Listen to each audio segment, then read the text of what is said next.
Wanita mengamuk Pakcik Miang rakam gambar secara curi. Ni cari sarapan kau ikut orang ke? Bodoh betul. Elok sikit kalau jumpa pakcik ni ada kat sebelah kita. Macam bodoh.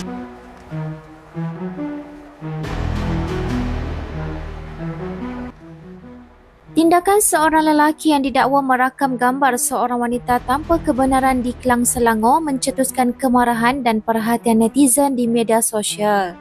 Wanita itu turut menceritakan lelaki terbabit dipercayai menghala telefon bimbit ke arahnya sewaktu dia sedang membeli makanan. Katanya dia sempat memeriksa galeri telefon lelaki tersebut dan menemui banyak gambar wanita lain dipercayai dirakam tanpa pengetahuan mereka.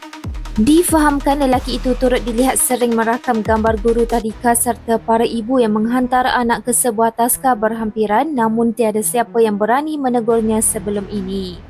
Menerusi ruangan komen, rata-rata netizen menyokong tindakan berani wanita itu menegur lelaki terbabit di khalayak ramai dan mendedahkan wajahnya.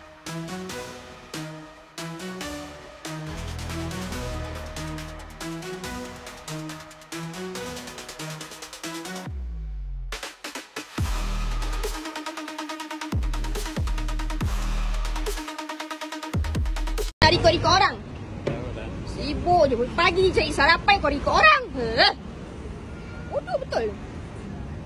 Elok sikit kalau jumpa pakcik tu. Ni ada kat sebelah kita. Macam bodoh gatal ke pohon tu. Bangkai betul.